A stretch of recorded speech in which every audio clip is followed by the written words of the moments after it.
Tiap malam Jumat, jembatan Kalimerah berubah jadi panggung sunyi bagi sosok perempuan bergaun putih. Warga bicara dengan bisik, polisi menutup telinga. Tapi ketika seseorang menghilang, aku tahu ini bukan lagi cerita rakyat. Ini teka-teki, dan aku harus menyibak kabutnya.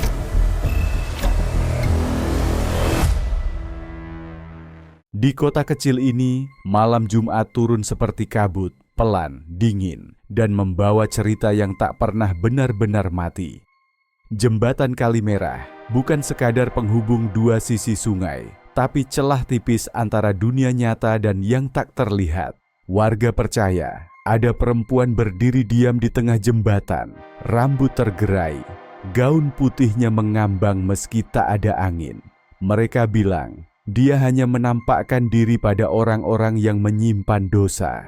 Awalnya, polisi menganggap itu cuma cerita rakyat. Sampai seorang pria bernama Rudy menghilang. Dia sedang mengantar temannya pulang. Di tengah jembatan, dia melihat sosok itu. Temannya bilang Rudy turun dari motor, berjalan mendeka, lalu lenyap. Tak pernah kembali. Tak ada jejak. Hanya motornya yang tertinggal menyala. Polisi kebingungan, warga ketakutan. Lalu mereka memanggilku, Detektif Raksa. Aku datang bukan untuk memburu hantu, tapi kebenaran.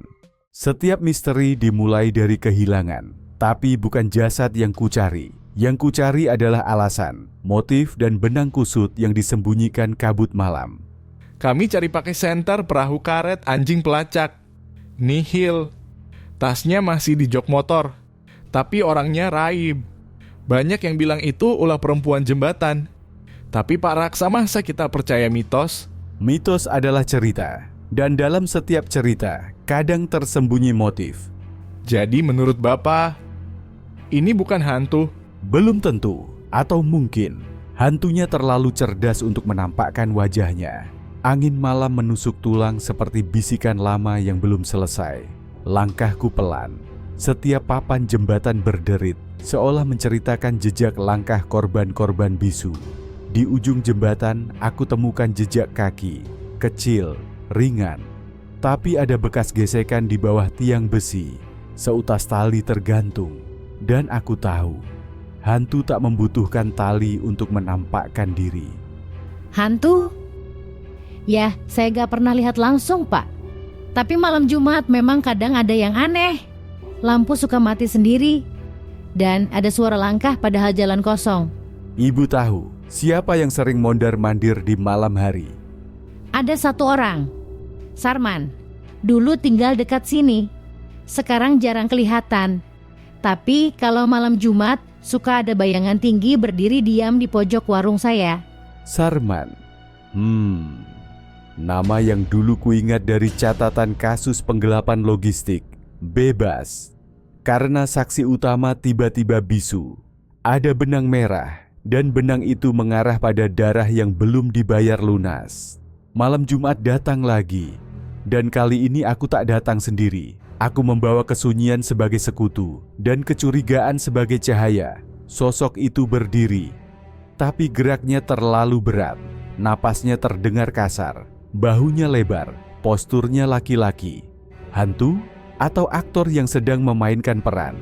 Di bawah jembatan, ruang sempit itu adalah altar bagi kejahatan yang dibungkus ketakutan.